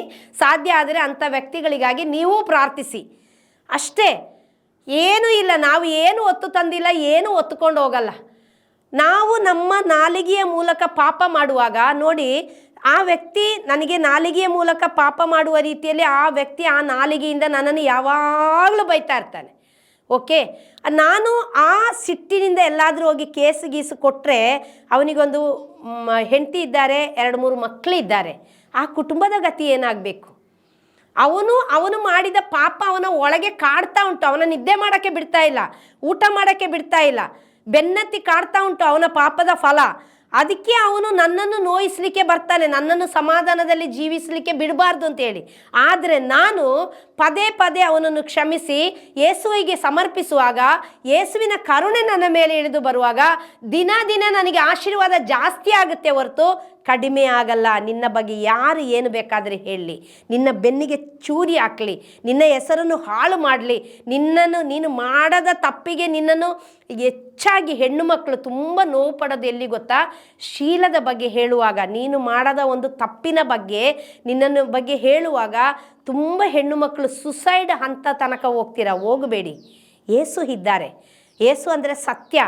ಆ ಸತ್ಯ ಯಾವತ್ತಿದ್ರೂ ಆ ಸತ್ಯ ಮೊಳಕೆ ಒಡೆದು ಅದು ಗಿಡವಾಗಿ ಮರವಾಗಿ ಹೆಮ್ಮರವಾಗಿ ಬಿತ್ತುತ್ತದೆ, ಹೆಮ್ಮರವಾಗಿ ಬಿತ್ತುತ್ತದೆ. ಮಂಜುಳಾ ಜಾಯ್ ಏನು ಅಂತೇಳಿ ಬ್ರದರ್ ಟಿ ಕೆ ಜಾರ್ಜ್ ಹಾಸ್ಪಿಟ್ಲಲ್ಲಿರುವಾಗ 77 ದಿನ ನಾನು ಅವ್ರ ಜೊತೆ ಇದ್ದೆಲ್ಲ, ಈಗಲೂ ಎಷ್ಟೋ ಮಂದಿ ಹೇಳ್ತಾರೆ, sister you are an angel for brother T K George. ನೀವು ದೇವದೂತಿ ಅಂತ ಅವ್ರನ್ನ ನೋಡಿದ್ರಿ, ನೀವು ಬರೀ ಸುವಾರ್ತೆ ಸಾರೋದು, ಜೀವಗಳನ್ನ ಉಳಿಸೋದು ಅಂತ ಮಾತ್ರ ನಾನು ಕೇಳಲ್ಪಟ್ಟಿದ್ದೆ, ನಾನು ನಂಬಿದ್ದೆ. ನಿಮ್ಮ ಶರೀರದಲ್ಲಿ ಎಷ್ಟೋ ರೋಗಗಳಿದ್ರೂ ಕೂಡ ಅವ್ರನ್ನ ಇಷ್ಟು ವರ್ಷ ನೀವು ಪ್ರೀತಿಸಿ ಆ ಹಾಸಿಗೆಯಲ್ಲಿರುವಾಗ ನೀವು ಅವ್ರ ಜೊತೆ ಇದ್ದಿರಲ್ಲ ಸಿಸ್ಟರ್. ನಾನೇನು ದೊಡ್ಡ ವಿಷಯ ಅಲ್ಲ ರೀ, ನನಗೆ ಒಂದೇ ಬೇಕು ಸ್ವರ್ಗ, ನನಗೆ ಒಂದೇ ಬೇಕು ಸ್ವರ್ಗ. ನಾನು ಯಾರನ್ನು ಪ್ರೀತಿ ಮಾಡ್ತೀರೋ ನಾನು ಹೃದಯದಿಂದ ಪ್ರೀತಿ ಮಾಡ್ತೀನಿ. ನನಗೆ ಏನು ಹಿಂದೆ ಒಂದು ಮುಂದೆ ಒಂದು ಹಾಗೆ ಮಾಡೋಕ್ಕೆ ನನಗೆ ಬರಲ್ಲ. ನಾನೇನು ದೊಡ್ಡ ವಿಷಯ ಅಂತ ಹೇಳಲ್ಲ, ನಾನು ಬೆಳೆದು ಬಂದ ರೀತಿ ಹಾಗೆ. ನಾನು ಸಿಸ್ಟರ್ಸ್ ಜೊತೆ ಬೆಳೆದು ಬಂದಿದ್ದು, ಎಲ್ಲರನ್ನ ಪ್ರೀತಿ ಮಾಡೋದು. ಈಗ ನೋಡಿ, ಕಾನ್ವೆಂಟಲ್ಲಿ ಇರುವಾಗ, ಹಾಸ್ಟೆಲಲ್ಲಿ ಇರುವಾಗ ನಮ್ಮ ಜೊತೆ ಇರೋದು ಯಾರ್ಯಾರದೋ ತಂದೆ ತಾಯಿಗಳ ಮಕ್ಕಳು ಅಲ್ವಾ? ಯಾರ್ಯಾರ್ದೋ ತಂದೆ ತಾಯಿಗಳ ಮಕ್ಕಳು ನಾವೆಲ್ಲ 50 ಮಂದಿ 60 ಮಂದಿ ಒಟ್ಟಿಗೆ ಇರ್ತೀವಿ. ನಾವು ಒಟ್ಟಿಗೆ ಊಟ ಮಾಡ್ತೀವಿ, ನಾವೆಲ್ಲವನ್ನು ಶೇರ್ ಮಾಡ್ಕೊಳ್ತೀವಿ. ಏನು ಒಂದು ಸೀಬೆಹಣ್ಣು ಸಿಕ್ಕಿದರೆ ಅದನ್ನು ಕಚ್ಚಿ ಇನ್ನೊಬ್ಬರಿಗೆ ಅದೇ ಇದನ್ನು ನಾವು ಕೊಡ್ತಾ ಇದ್ವಿ. ಅವರಿಗೆ ಹುಷಾರಿಲ್ಲದಿದ್ದರೆ ನಾವು ನೋಡ್ಕೊಳ್ತಾ ಇದ್ವಿ, ಸಿಸ್ಟರ್ಸ್ ನೋಡ್ಕೊಳ್ತಾರೆ, ಅದರ ಜೊತೆಗೆ ನಾವು ಸಹ ನೋಡಿಕೊಂಡು ನಾವು ಸಹ ಪ್ರೀತಿ ಮಾಡ್ತಾ ಇದ್ವಿ. ಹಾಗೆ ಇದು ನನಗೆ ಚಿಕ್ಕದರಿಂದಲೇ ಬಂದ ಕಾರಣ ನನಗೆ ಯಾರನ್ನು ನೋಡ್ಕೊಳ್ಳೋಕ್ಕೆ ಸಹ ಏನೂ ಬೇಜಾರಿಲ್ಲ. ನನ್ನ ಹಸ್ಬೆಂಡ್ ಕಿಡ್ನಿ ಪ್ರಾಬ್ಲಮ್ ಆಗಿ KMC ಹಾಸ್ಪಿಟಲ್ ಮ್ಯಾಂಗ್ಳೂರಲ್ಲಿ ಅಡ್ಮಿಟ್ ಆದಾಗ ನಾನು ಯಾರನ್ನ ನೋಡ್ಕೊಳ್ಳೋಕ್ಕೆ ಬಿಟ್ಟಿಲ್ಲ, ನಾನೇ ನೋಡ್ಕೊಂಡಿದ್ದವ್ರನ್ನ. ನನ್ನ ತಮ್ಮ ಆಕ್ಸಿಡೆಂಟ್ ಆಗಿ ಇಲ್ಲೇ ತೇಜಸ್ವಿನಿ ಹಾಸ್ಪಿಟ್ಲಲ್ಲಿ ಮ್ಯಾಂಗ್ಳೂರಲ್ಲಿ ಅಡ್ಮಿಟ್ ಆದಾಗ ನನ್ನ ಅಕ್ಕನ ಮಕ್ಕಳೆಲ್ಲ ಕೆಲವು ದಿನ ಬಂದಿರ್ತಿದ್ರು. ಆದರೆ 1.5 ತಿಂಗಳು ನನ್ನ ಯೂಟ್ರಸ್ ರಿಮೂವ್ ಆಗಿ ನಾನು ಟ್ರೀಟ್ಮೆಂಟಲ್ಲಿ ಇದ್ದಂತಹ ಕ್ಯಾನ್ಸರ್ ಟ್ರೀಟ್ಮೆಂಟಲ್ಲಿ ಇದ್ದಂತಹ ಸಮಯದಲ್ಲಿ ನಾನು ಅವನ ಜೊತೆ 1.5 ತಿಂಗಳು ಮ್ಯಾಂಗ್ಳೂರು ತೇಜಸ್ವಿನಿ ಹಾಸ್ಪಿಟಲ್ಲಿದ್ದೆ. ಅಂದರೆ ನಾನೇನು ದೊಡ್ಡ ವಿಷಯ ಅಂತ ಹೇಳೋದಲ್ಲ, ಯೇಸುವಿನ ಆ ಕರುಣೆ ನನ್ನ ಮೇಲೆ ಇದ್ದ ಕಾರಣ ನನಗೆ ಆ ಒಂದು ಸೇವೆ ಮಾಡಲಿಕ್ಕೆ ಯೇಸು ಪವಿತ್ರಾತ್ಮರ ಮುಖಾಂತರ ನನಗೆ ಅದು ಮಾಡಿಕೊಡೋಕ್ಕೆ ಶುರು ಮಾಡಿದರು. ನಾವು ಬೇರೆಯವರ ಬಗ್ಗೆ ಮಾತಾಡೋದು, ಬೇರೆಯವರ ಹೆಸರು ಹಾಳು ಮಾಡೋದು, ಬೇರೆಯವರ ಬಗ್ಗೆ ಚಾಡಿ ಹೇಳೋದು, ಅದೆಲ್ಲ ಮಾಡೋದು ಬಿಟ್ಟು ಒಳ್ಳೆಯ ಕಾರ್ಯಗಳನ್ನು ಮಾಡೋಕ್ಕೆ ನೋಡಿ, ಒಳ್ಳೆಯ ಕಾರ್ಯಗಳನ್ನು ಮಾಡೋಕ್ಕೆ ನೋಡಿ. ಎಂಥ ಆಶೀರ್ವಾದ ಗೊತ್ತಾ ರೀ, ಅಂಥ ಆಶೀರ್ವಾದ ಬರುತ್ತೆ, ನಮಗೆ ಅದು ಹೇಳೋಕ್ಕಾಗಲ್ಲ, ಅಂಥ ಆಶೀರ್ವಾದ ಬರುತ್ತೆ. ನಾವು ಮಾಡುವ ಒಂದೊಂದು ಕಾರ್ಯಗಳು ಕೂಡ ನಮಗೆ 100 ಮಡಿಯಷ್ಟು ಪ್ರತಿಫಲ ಕೊಡ್ತದೆ, 100 ಮಡಿಯಷ್ಟು ಪ್ರತಿಫಲ ಕೊಡ್ತದೆ. ಇವತ್ತಿಗೂ ನನ್ನ ಮಕ್ಕಳು ಒಂದು ಒಳ್ಳೆ ದಾರಿ ಆಗ್ತಾ ಇದ್ದಾರೆ ಅಂತ ಹೇಳಿದರೆ ದೇವರ ಕರುಣೆ ಅದು, ದೇವರ ಕರುಣೆ ಅದು. ತಂದೆ ತಾಯಿಯ ಕಾರ್ಯಗಳು, ತಂದೆ ತಾಯಿಯ ನಡವಳಿಕೆ ಅದು ನಮ್ಮ ಮಕ್ಕಳ ಭವಿಷ್ಯವನ್ನು ರೂಪಿಸ್ತದೆ. ನಮ್ಮನ್ನು ನೋಡಿ ನಮ್ಮ ಮಕ್ಕಳು ಕಲಿತಾರೆ. ನಾನು ಯಾವಾಗಲೂ ಒಂದು ಎಕ್ಸಾಂಪಲ್ ಮಾಡ್ತೀನಿ, ಓಕೆ? ಎಲ್ಲರೂ ನಿಮ್ಮ ತೋರು ಬೆರಳನ್ನು ಹೀಗೆ ತೋರಿಸಿ, ನೀವಿರುವ ಜಾಗದಲ್ಲಿ, ನೀವಿರುವ ಅವಸ್ಥೆಯಲ್ಲಿ ತೋರು ಬೆರಳನ್ನು ಎಲ್ಲರೂ ತೋರಿಸಿದ್ದೀರಲ್ಲ, ನೀವು ಎಲ್ಲರೂ ನಿಮ್ಮ ಗಲ್ಲದ ಮೇಲೆ ನಿಮ್ಮ ಬೆರಳನ್ನಿಡಿ, ಗಲ್ಲದ ಮೇಲೆ ನಿಮ್ಮ ಬೆರಳಿಡಿ. ಇಟ್ರ ಈಗ ನಾನು ಹೇಳ್ತೀನಿ, ಗಲ್ಲ ಯಾವುದು? ಇದು ಗಲ್ಲ, ಇದು ಕೆನ್ನೆ. ನನಗೆ ಗೊತ್ತು, ಎಲ್ಲರೂ ಬೆರಳಿಟ್ಟ ಎಲ್ಲರೂ ಗಲ್ಲದ ಮೇಲೆ ಹೆಚ್ಚಿನವರು ಇಟ್ಟಿರಲ್ಲ. ನಾನು ರಿಟ್ರೀಟಲ್ಲಿ ಯಾವಾಗಲೂ ಕೇಳ್ತಾ ಇರ್ತೀನಿ, ಎಲ್ಲರೂ ಅವರ ಬೆರಳಿಡೋದು ನಾನು ಕೆನ್ನೆಯ ಮೇಲೆ ಇಟ್ಟಿದ್ದೀನಲ್ಲ, ನನ್ನ ನೋಡಿ ಎಲ್ಲರೂ ಕೆನ್ನೆಯ ಮೇಲೇ ಇಟ್ಟಿರ್ತಾರೆ. ನಾವು ಹೇಳೋದನ್ನ ಜಾಸ್ತಿ ಕೇಳೋದಕ್ಕಿಂತ ನೋಡಿ ಕಲಿಯೋದು ಜಾಸ್ತಿ.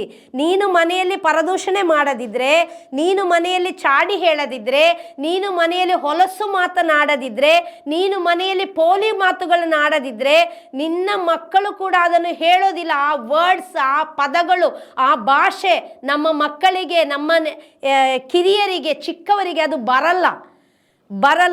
ನೀನು ಹೊಲಸು ಮಾತುಗಳನ್ನಾಡಿದರೆ, ಕೆಲವು ಮನೆಗಳಲ್ಲಿ ಮಾತಾಡುವ ಭಾಷೆಗಳು ಉಂಟಲ್ಲ ಪ್ರಿಯರೇ, ಅದು ಡಿಕ್ಷನರಿಯಲ್ಲಿ ಹುಡುಕಿದ್ರೂ ಕೂಡ ಸಿಕ್ಕಲ್ಲ. ನಮ್ಮ ಮಕ್ಕಳು, ಬೆಳೆದು ಬರುವ ಇದ್ದಾರಲ್ಲ, ಒಳ್ಳೆಯದು ಕಲಿಯೋದಕ್ಕಿಂತ ಎಷ್ಟೋ ಒಳ್ಳೆ ವರ್ಡ್ಸ್ಗಳಿರ್ತದೆ, ಒಳ್ಳೆಯದನ್ನು ನೋಡಿರ್ತಾರೆ, ಅದನ್ನು ಕಲಿಯೋದಕ್ಕಿಂತ ಕೆಟ್ಟದು ಬೇಗ ಕ್ಯಾಪ್ಚರ್ ಮಾಡ್ತಾರೆ, ಅದನ್ನು ಹಿಡಿದಿಟ್ಕೊಳ್ತಾರೆ. ನೀನು ಏನಾದರೂ ಕೆಟ್ಟ ವರ್ಡನ್ನ ಮನೆಯಲ್ಲಿ ಯೂಸ್ ಮಾಡು, ಅದನ್ನು ಸ್ಕೂಲಲ್ಲಿ ಮಕ್ಕಳು ಬೇರೆಯವರಿಗೆ ಯೂಸ್ ಮಾಡ್ತಾರೆ. ನೀನು ಒಳ್ಳೆಯದನ್ನೇ ಮಾತನಾಡು, ನಿನ್ನ ಮಕ್ಕಳು ಬೇರೆಯವರಿಗೆ ಒಳ್ಳೆಯದನ್ನೇ ಮಾತಾಡೋದನ್ನು ನೋಡ್ತಾರೆ. ನೀನು ಪ್ರೇಯರ್ ಮಾಡಿ ಬೇರೆಯವರ ತಲೆ ಮೇಲೆ, ಮನೆಯಲ್ಲಿರುವವರ ತಲೆ ಮೇಲೆ ಕೈಯಿಟ್ಟು ಪ್ರಾರ್ಥಿಸು. ಪುಟ್ಟ ಮಕ್ಕಳು ಬೈಬಲ್ ತಗೊಂಡು ಅದನ್ನು ಬೇರೆಯವರ ತಲೆ ಮೇಲೆ ಕೈಯಿಟ್ಟು ಪ್ರಾರ್ಥನೆ ಮಾಡೋಕ್ಕೆ ಶುರು ಮಾಡ್ತಾರೆ. ನಾನೊಂದು ಕುಟುಂಬಕ್ಕೆ ಹೋಗಿದ್ದೆ, ನನ್ನ ಸ್ನೇಹಿತರ ಕುಟುಂಬಕ್ಕೆ. ಅಲ್ಲಿ ಅವರ ಗಂಡಂದು, ತಂಗಿದು 2 ಪುಟ್ಟ ಮಕ್ಕಳಿದ್ದಾರೆ. ಆ ಚಿಕ್ಕ ಹುಡುಗ ಈ ನನ್ನ ಫ್ರೆಂಡ್ ಅವರ ಮಕ್ಕಳ ಮೇಲೆ ತಲೆ ಮೇಲೆ ಕೈಯಿಟ್ಟು ಯಾವಾಗಲೂ ಪ್ರಾರ್ಥಿಸೋದನ್ನು ನೋಡಿದ ಆ ಪುಟ್ಟ ಮಗು, 2.5 ವರ್ಷ ಏನೋ ಇರ್ಬೋದು, ಆ ಪುಟ್ಟ ಮಗು ಹೇಳ್ತದಂತೆ, ಅತ್ತೆ ನೀವು ಅಕ್ಕಂದಿರಿಗೆ ತಲೆ ಮೇಲೆ ಕೈಯಿಟ್ಟು ಏನೋ ಮಣ ಹೇಳ್ತೀರಲ್ಲ, ಹಂಗೆ ನನಗೂ ಹೇಳಿ. ಅಂದರೆ ನೋಡಿ ಕಲಿಯೋದು. ನೀನು ಪ್ರಾರ್ಥಿಸಿದ ಮಗನಾಗಿದ್ದರೆ ನಿನ್ನ ಮಕ್ಕಳು ಕೂಡ ಪ್ರಾರ್ಥನೆಯಲ್ಲಿ ಬೆಳೀತಾರೆ. ಆ ಮನೆಯಲ್ಲಿರುವ ಪುಟ್ಟ ಮಗುವನ್ನು ನಾನು ನೋಡಿದೆ, ಬೆಳಿಗ್ಗೆ ಎದ್ದು ಬಂದ ತಕ್ಷಣ ಮೊಣಕಾಲಿರಿ ಕೈ ಮೇಲೆ ಹಾಕಿ ಏನು ಪ್ರೇಯರ್ ಮಾಡ್ತದೆ. ನಾನೇ ಅಯ್ಯೋ ಆ ಮಗುನ ಹೋಗಿ ಅಪ್ಪಕೊಳ್ಳೋಣ ಅಂತ ಹೇಳುವಷ್ಟು ಖುಷಿ ಆಯಿತು. ಸಣ್ಣ ಮಗು ಅಷ್ಟು ಪ್ರೇಯರ್, ಒಂದು 10 ನಿಮಿಷ ಬಡ ಹೇಳ್ತು. ಏನು ಹೇಳ್ತಾ ನನಗೆ ಅರ್ಥ ಆಗಿಲ್ಲ. ಆದರೆ ಆ ಮಗು ದೇವರಲ್ಲಿ ಒಂದು ಲಿಂಕ್ ಇಟ್ಟಿರೋದು ಆ ತಂದೆ ತಾಯಿಯಿಂದ, ಆ ಮನೆಯವರಿಂದ ಕಲಿತು ಬಂದಿದ್ದು. ನೀನು ಬೆಳಿಗ್ಗೆ ಎದ್ದು ಮೊಣಕಾಲೂರಿ ಪ್ರಾರ್ಥಿಸುವ ಮಗನಾಗಿ ಮಗಳಾಗಿದ್ದರೆ ನಮ್ಮ ಮಕ್ಕಳು ಕೂಡ ಅದನ್ನು ಕಲಿತಾರೆ. ಯವ್ವನ ಪ್ರಾಯದಲ್ಲಿ ಸ್ವಲ್ಪ ಎಲ್ಲ ಹಿಂಗೆ ಹೋಗ್ಬೋದು, ಅಯ್ಯೋ ಏನು ಪ್ರಾರ್ಥನೆ ಪ್ರಾರ್ಥನೆ ಪ್ರಾರ್ಥನೆ ಅಂತ ಹೇಳ್ತೀಯ ಅಂತ. ಆದರೆ ಒಂದು ಹಂತಕ್ಕೆ ಬರುವಾಗ, ಅವರ ಜೀವನವನ್ನು ಅವರು ರೂಪಿಸೋಕ್ಕೆ ಶುರು ಮಾಡುವಾಗ ಅವರಿಗೆ ಅನಿಸುತ್ತೆ, ನಾನು ಪ್ರಾರ್ಥಿಸಬೇಕು.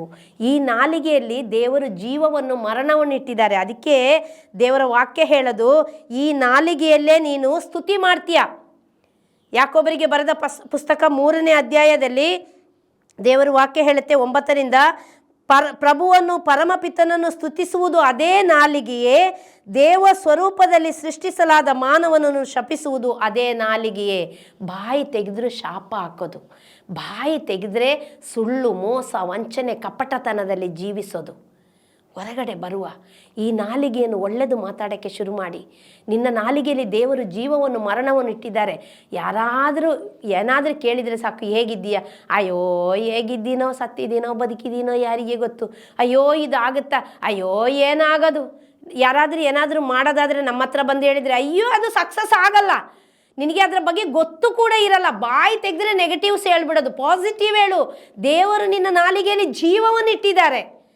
ಎಲ್ಲರ ಹತ್ರ ಪಾಸಿಟಿವ್ ಆಗಿ ಮಾತಾಡು, ಎಲ್ಲರ ಹತ್ರ ಪಾಸಿಟಿವಿಂದ ಪ್ರವರ್ತಿಸು. ಯಾರ ಬಗ್ಗೆ ಮಾತಾಡಬೇಡ, ಯಾರ ಕುಟುಂಬವನ್ನು ಹೊಡಿಬೇಡ, ಯಾರ ಹೆಸರನ್ನು ಹಾಳು ಮಾಡಬೇಡ. ನಿನ್ನ ಆ ಕುತಂತ್ರ ಬುದ್ಧಿಯಿಂದ, ನಿನ್ನ ನೀಚ ನಾಲಿಗೆಯಿಂದ ಎಷ್ಟೋ ಮಂದಿ ಸುಸೈಡಿಗೆ ಹೋಗ್ತಾ ಇದ್ದಾರೆ. ಹೃದಯ ಒಡೆದು ಆತ್ಮಹತ್ಯೆಗಿಂತ ಹೆಚ್ಚಾದ ರೀತಿಯಲ್ಲಿ ಹೃದಯ ಸ್ತಂಭನ ಆಗಿ ಹಾರ್ಟ್ ಅಟ್ಯಾಕ್ ಆಗಿ ಸತ್ತು ಹೋಗ್ತಾ ಇದ್ದಾರೆ. ಆ ನೋವಿನಿಂದ, ಆ ವೇದನೆಯಿಂದ ಅವರ ಜೀವನ ಇವತ್ತು ಕುಗ್ಗಿ ಹೋಗ್ತಾ ಇದೆ. ಕೆಲವರು ಮಾತಾಡೋದ್ರಲ್ಲೇ ಕುಗ್ಗಿಸಿ ಬಿಡ್ತಾರೆ ಜನರನ್ನು. ಕಂಟಿನ್ಯೂಸ್ ಮಾತಾಡೋದು ಕುಗ್ಗಿಸುವೆ. ನಾನೊಂದು ಚಾನಲ್ ನೋಡಿದ್ದೆ ಒಂದು ಸಲ, ನನ್ನ ಮಗ ನನಗೆ 2 ಲಿಂಕ್ ಕೊಟ್ಟು ಕಳಿಸಿದ್ದ, ನಾನು ಇಂಥ ಟಾಕ್ಸ್ ಕೊಡುವಾಗ ನಿಮಗೆ ಅದು ಉಪಕಾರ ಆಗುತ್ತೆ ಅಂತ. ನೋಡ್ತೀನಿ ಪ್ರಿಯರೇ, ಮುಂದೆ ಕೂತವ್ರನ್ನ ಮಾತಾಡೋಕ್ಕೆ ಬಿಡಲ್ಲ, ಇವರೇ ಮಾತಾಡೋದು. ಒಟ್ಟ ಒಟ್ಟ ಒಟ್ಟ ಒಟ್ಟ ಒಟ್ಟ ಒಟ್ಟ ಒಟ್ಟ ಈ ಮಳೆಗಾಲದಲ್ಲಿ ಡೊಂಕ್ರ ಕಪ್ಪೆಗಳು ಕುಟ ಕೊಟ ಕೊಟ ಕೊಟ ಕೊಟ ಅಂತ ಕುಟ್ಟುತ್ತದಲ್ಲ, ಹಾಗೆ ಅವರೇ ಮಾತಾಡೋದು. ಮುಂದೆ ಕೂತವ್ರನ್ನ ಮಾತಾಡೋಕ್ಕೆ ಬಿಡಲ್ಲ. ನಾನು ನೆನೆಸ್ಕೊಂಡೆ, ಅವ್ರನ್ನೇ ಯಾಕೆ ಇಲ್ಲಿ ತಂದು ಕೂರಿಸಿದ್ದಾರೆ? ಇವರೇ ಮಾತಾಡೋದಾದರೆ ಒಬ್ಬರೇ ಮಾತಾಡ್ಬೋದಲ್ಲ. ಮನೆಯಲ್ಲಿ ಸಹ ಹಾಗೆ ಕೆಲವರು ಬೇರೆಯವರು ಹೇಳೋದನ್ನ ಕೇಳೋದೇ ಇಲ್ಲ, ಒನ್ ವೇ ಥರ. ಆಕಾಶವಾಣಿ ಈಗ ಕೇಳುವಾಗ ನೋಡಿ, ಅದು ಮಾತ್ರ ಮಾತಾಡೋದಲ್ಲ, ನಾವೇನು ಹೇಳಲಿಕ್ಕಿಲ್ಲಲ್ಲ ವಾಪಸ್. ಹಾಗೆ ಈ ನಾಲಿಗೆ ಕೂಡ ಕೆಲವೊಮ್ಮೆ ಹಾಗೆ ವಾಪಸ್ ಕೇಳೋಕ್ಕೆ ಏನಿಲ್ಲ, ಹೇಳ್ಕೊಂಡೆ. ಅದು ಮನೆಯಲ್ಲಿ ಸಹ ಹಾಗೆ ಬೊಬ್ಬೆ ಹಾಕ್ಕೊಂಡೆ ಕೆಲವರು. ಇವತ್ತು ಎಷ್ಟು ಕುಟುಂಬಗಳು ಅದರಿಂದ ಹೊಡೆದು ಹೋಗ್ತಾ ಇದೆ. ಒಬ್ಬರನ್ನ ಕಂಡ್ರೆ ಒಬ್ಬರಿಗೆ ಆಗಲ್ಲ. ಬಾಯಿ ತೆಗೆದ್ರೆ ನೆಗೆಟಿವ್ಸ್, ಬಾಯಿ ತೆಗೆದ್ರೆ ಬೈಗಳ, ಬಾಯಿ ತೆಗೆದ್ರೆ ಜಗಳ, ಬಾಯಿ ತೆಗೆದ್ರೆ ಹೊಲಸು ಮಾತುಗಳು. ಎಲ್ಲದರಿಂದ ಹೊರಗಡೆ ಬನ್ನಿ, ಆಶೀರ್ವಾದವಾಗುತ್ತೆ. ನಾಲಿಗೆಗೆ ಕಡಿವಾಣ ಹಾಕಿದವನು ಜೀವಕ್ಕೆ ಕಡಿವಾಣ ಹಾಕಿದಾಗೆ. ನಾಲಿಗೆಯನ್ನು ಇಟ್ಟುಕೊಳ್ಳುವನು ಆಶೀರ್ವಾದದ ಮಗನಾಗಿ ಮಗಳಾಗಿ ಮಾರ್ಪಡ್ತಾನೆ. ನಿನಗೆ ಆಶೀರ್ವಾದ ಬೇಕಾ? ನಿನಗೆ ಬಿಡುಗಡೆ ಬೇಕಾ? ನಿನಗೆ ವಿಮೋಚನೆ ಬೇಕಾ? ಈ ನಾಲಿಗೆಯನ್ನು ನೀನು ಹಿಡಿತದಲ್ಲಿಟ್ಕೋ. ಒಂದು ಕಟ್ಟಿ ಹಾಕು ಆ ನಾಲಿಗೆಗೆ. ಬೆಳಿಗ್ಗೆ ಎದ್ದು ಪವಿತ್ರಾತ್ಮರ ಸಹಾಯ ಕೇಳು. ಪವಿತ್ರಾತ್ಮರೇ ನನಗೆ ಸಹಾಯ ಮಾಡಿರಿ, ಪವಿತ್ರಾತ್ಮರೇ ನನಗೆ ಸಹಾಯ ಮಾಡಿರಿ. ಈ ನಾಲಿಗೆಯನ್ನು ನಾನು ಹತೋಟಿಯಲ್ಲಿಟ್ಟುಕೊಳ್ಳಲು ನನಗೆ ಸಹಾಯ ಮಾಡಿರಿ ಪವಿತ್ರಾತ್ಮರೇ. ನಿಮ್ಮಿಂದ ಮಾತ್ರ ಅದು ಮಾಡಲಿಕ್ಕೆ ಸಾಧ್ಯ, ನಿಮ್ಮಿಂದ ಮಾತ್ರ ಮಾಡಲಿಕ್ಕೆ ಸಾಧ್ಯ ಪವಿತ್ರಾತ್ಮರೇ. ನನ್ನ ಈ ನಾಲಿಗೆ ಹೊಲಸು ನಾಲಿಗೆ. ನಾನು ಕೆಟ್ಟದನ್ನೇ ಹೇಳ್ತಾ ಇದ್ದೀನಿ, ಸುಳ್ಳು ಹೇಳ್ತಾ ಇದ್ದೀನಿ, ಕಪಟ ಸನ್ನತನದಲ್ಲಿ ಜೀವಿಸ್ತಾ ಇದ್ದೀನಿ. ಬೇರೆಯವರ ಹೆಸರನ್ನು, ಕುಟುಂಬವನ್ನು, ಜೀವವನ್ನು ನಾನು ಹಾಳು ಮಾಡ್ತಾ ಇದ್ದೀನಿ, ಕೆಡವುತ್ತಾ ಇದ್ದೀನಿ ಈ ನಾಲಿಗೆಯ ಮೂಲಕ ಅನೇಕರ ಜೀವವನ್ನು. ಪವಿತ್ರಾತ್ಮರೇ ನನಗೆ ಸಹಾಯ ಮಾಡಿರಿ. ಇರುವ ಜಾಗದಲ್ಲಿ, ಇರುವ ಅವಸ್ಥೆಯಲ್ಲಿ ಮೊಣಕಾಲೂರುವ. ಒಂದು ಸಲ ನಮ್ಮ ಮನಸಾಕ್ಷಿಯನ್ನು ನಾವು ಕೆದಕುವ. ಎಷ್ಟು ಜನರ ಜೀವನವನ್ನು ನನ್ನ ನಾಲಿಗೆಯ ಮೂಲಕ ನಾನು ಹಾಳು ಮಾಡಿದ್ದೇನೆ. ನನ್ನ ಈ ನೀಚ ನಾಲಿಗೆ, ಈ ದುಷ್ಟ ನಾಲಿಗೆ ಯೇಸುವೆ ಶಪಿಸಲ್ಪಡದೆ ಈ ನಾಲಿಗೆ ಒಂದು ಆಶೀರ್ವಾದವಾಗಲಿ. ಬೇರೆಯವರ ಜೀವವನ್ನು ಕಟ್ಟಲು, ಕುಟುಂಬವನ್ನು ಕಟ್ಟಲು, ಬೇರೆಯವರ ಏಳಿಗೆ, ಅಭಿವೃದ್ಧಿಗೆ ಈ ನಾಲಿಗೆ ಕಾರಣವಾಗಲಿ ಸ್ವಾಮಿ. ಎಷ್ಟೋ ಮಂದಿ ಮಾಡದ ತಪ್ಪನ್ನು ನಾನು ಬೇರೆಯವರ ಹತ್ರ ನನ್ನ ಒಂದು ಸಂತೋಷಕ್ಕಾಗಿ ನಾನು ಹೇಳಿ ಅವರ ಹೆಸರನ್ನು ಹಾಳು ಮಾಡಿ, ಯೇಸುವೆ ಇವತ್ತು ಅವರು ಕುಗ್ಗಿ ಹೋಗಿದ್ದಾರೆ, ಮನೆಯಿಂದ ಹೊರಗಡೆ ಬರದ ಅವಸ್ಥೆಯಲ್ಲಿದ್ದಾರೆ ಸ್ವಾಮಿ, ಕ್ಷಮಿಸಿ. ಯೇಸು ಹೇಳ್ತಾರೆ, ಒಬ್ಬರ ಮೇಲೆ ತಪ್ಪು ಹೊರಿಸಲು ಕಾರಣವಿದ್ದರೂ ನೀನು ಕ್ಷಮಿಸಿ ಬಿಡು, ಬೇರೆಯವರ ಬಗ್ಗೆ ಮಾತಾಡಬೇಡ. ಯೇಸುವೆ ಅಂತಹ ಒಂದು ಒಳ್ಳೆಯ ಸ್ವಭಾವದಿಂದ ನನ್ನನ್ನು ತುಂಬಿರಿ. ಎಲ್ಲ ಒಳ್ಳೆಯದು ಬರೋದು ಪವಿತ್ರಾತ್ಮರಿಂದ, ದೇವರಿಂದ. ಯೇಸುವೆ ನಾನು ನಿನ್ನ ಮಗಳಪ್ಪ, ನಾನು ನಿನ್ನ ಮಗ ಸ್ವಾಮಿ, ನನಗೆ ಒಳ್ಳೆಯದು ಮಾಡಬೇಕು ಅಂತ ಆಸೆ ಇದೆ. ಆದರೆ ಈ ಪಾಪದ ಸ್ವಭಾವ ನನಗೆ ಮಾಡೋಕ್ಕಾಗ್ತಾ ಇಲ್ಲ. ನನ್ನನ್ನು ಕಿತ್ತು ಹಾಕಿ ಆ ಪಾಪದ ಸ್ವಭಾವದಿಂದ ಬೇರು ಸಮೇತ ನನ್ನಲ್ಲಿರುವ ಎಲ್ಲ ಹೊಲಸನ್ನು ಕಿತ್ತು ಹಾಕಿರಿ ಪರಿಶುದ್ಧಾತ್ಮರೇ. ಎಲ್ಲ ಕೆಟ್ಟದ್ದು ಸುಟ್ಟು ಹೋಗಿ ಒಳಿತು ನನ್ನಲ್ಲಿ ಪ್ರಜ್ವಲಿಸಲಿ. ನಾನು ಯೇಸುವಿನ ಮಗನಾಗಿ ಮಗಳಾಗಿ ಜೀವಿಸಿ ಈ ನಾಲಿಗೆಯಿಂದ ಆಶೀರ್ವಾದ ಮಾತ್ರ ಬರುವಂತಾಗಲಿ. ಈ ನಾಲಿಗೆಯಿಂದ ಶಾಪದ ಮಾತುಗಳು ಬರದೇ ಇರಲಿ. ಈ ನಾಲಿಗೆ ಬರೀ ಸ್ತುತಿ ಆರಾಧನೆಯನ್ನು ಮಾಡಲಿ, ಯೇಸು ನಾಮವನ್ನು ಮಹಿಮೆ ಪಡಿಸಲಿ. ಈ ನಾಲಿಗೆಯ ಮೂಲಕ ಶುಭ ಸಂದೇಶ ಸಾರಲು ಹಗಲಿರುಳು ನನ್ನ ನಾಲಿಗೆಯನ್ನು ಉಪಯೋಗಿಸುವುದಕ್ಕಾಗಿ ಸ್ತೋತ್ರ. ಯಾವಾಗಲೂ ಈ ನಾಲಿಗೆಯ ಮೂಲಕ ಸ್ತುತಿ ಹಾಡುತ್ತಾ ಈ ನನ್ನ ಪರಿಸರವನ್ನು ನಾನು ಪರಿಶುದ್ಧಪಡಿಸಿಕೊಳ್ಳುವುದಕ್ಕಾಗಿ ಸ್ತೋತ್ರಪ್ಪ. ಈ ನಾಲಿಗೆಯ ಮೂಲಕ ಪಾಸಿಟಿವ್ ಹೇಳಿ ಅನೇಕ ಋನ್ಮನಗಳು ಆಶೀರ್ವಾದಗೊಳ್ಳುವಂತೆ, ಅನೇಕರ ಜೀವ ಕಟ್ಟಲ್ಪಡುವಂತೆ, ಜೀವಕ್ಕೆ ಎಬ್ಬಿಸಲ್ಪಡುವಂತೆ ಯೇಸುವೆ ನನ್ನನ್ನು ಅನುಗ್ರಹಿಸಿ ಆಶೀರ್ವದಿಸುವುದಕ್ಕಾಗಿ ಸ್ತೋತ್ರ. ಎಲ್ಲ ಪ್ರವಾದಿಗಳು ಯೇಸು ನಾಮದಲ್ಲಿ ಅನೇಕರ ಜೀವವನ್ನು ಕಟ್ಟಿದರು. ಈ ನಾಲಿಗೆಯ ಮೂಲಕ ಪ್ರಾರ್ಥಿಸಿದಾಗ ಅನೇಕ ದೆವ್ವ ಪೀಡೆಗಳು ನಡಿಗೆ ಸುಟ್ಟು ಭಸ್ಮವಾಯಿತು. ಈ ನಾಲಿಗೆಯ ಮೂಲಕ ಪ್ರಾರ್ಥಿಸುವಾಗ ರೋಗ ಬಾಧೆಗಳು ಬಿಟ್ಟು ಹೋಯಿತು. ಯೇಸುವೆ, ಈ ನಾಲಿಗೆಯನ್ನು ಅಂಥ ನಿಮ್ಮ ನಾಮದ ಮಹತ್ವಕ್ಕಾಗಿ ಉಪಯೋಗಿಸಲು ನನ್ನ ಮೇಲೆ ಕರುಣೆ ತೋರುವುದಕ್ಕಾಗಿ ಸ್ತೋತ್ರ. ಅಮ್ಮ ಮಾತೆಯೇ, ಸಕಲ ಸಂತರೇ, ದೂತರೇ, ಬ್ರದರ್ ಟಿ.ಕೆ. ಜಾರ್ಜ್ ಅವರೇ, ನನ್ನ ನಾಲಿಗೆಯನ್ನು ಹತೋಟಿಯಲ್ಲಿಟ್ಟುಕೊಳ್ಳಲು, ಯೇಸುವಿಗೆ ಸಾಕ್ಷಿಯಾಗಿ ಬಾಳಲು, ಯೇಸು ನಾಮವನ್ನು ಮಹಿಮೆ ಪಡಿಸುವಂತಹ ಕೃಪೆಯಿಂದ ತುಂಬಿಕೊಳ್ಳಲು ನನ್ನ ನಾಲಿಗೆ ಒಂದು ಆಶೀರ್ವಾದವಾಗುವಂತೆ ಪ್ರಾರ್ಥಿಸಿರಿ. ತಂದೆಯಾದ ದೇವನೇ, ಯೇಸು ನಾಮದಲ್ಲಿ ಬೇಡಿದ್ದೇವೆ, ಬೇಡಿದನ್ನು ಹೊಂದಿಕೊಂಡಿದ್ದೇವೆ ಎಂದು ವಿಶ್ವಾಸಿಸ್ತೇವೆ ನಮ್ಮ ಜೀವವುಳ್ಳ ತಂದೆಯೇ. ಆಮೇನ್, ಆಮೇನ್, ಆಮೇನ್. Praise the Lord. ಹಾಲೆಲೂಯ. ನಿಮ್ಮ ಸಹೋದರಿ ಮಂಜುಳಾ ಜಾಯ್ ಪ್ರೋಲೈಫರ್, ಯೇಸು ಸ್ಪರ್ಶ ತಂಡದ ಸಹೋದರಿಯಾಗಿ, ಬ್ರದರ್ ಟಿ.ಕೆ. ಜಾರ್ಜಿನ ಮಗಳಾಗಿ ನಿಮಗಾಗಿ ನಾನು ಪ್ರಾರ್ಥಿಸ್ತೀನಿ. ನೀವು ನನಗಾಗಿ, ನನ್ನ ಕುಟುಂಬಕ್ಕಾಗಿ, ನಮ್ಮ ಮಿನಿಸ್ಟ್ರಿಗಾಗಿ, ನಮ್ಮ ತಂಡಕ್ಕಾಗಿ ಹಗಲಿರುಳು ಪ್ರಾರ್ಥಿಸಿ. ಯೇಸುನಾಮಕ್ಕೆ ಮಾತ್ರ ಮಹಿಮೆ ಉಂಟಾಗಲಿ. ಯೇಸುನಾಮದಲ್ಲಿ ಆಮೇನ್. ದಿವ್ಯವಾಣಿ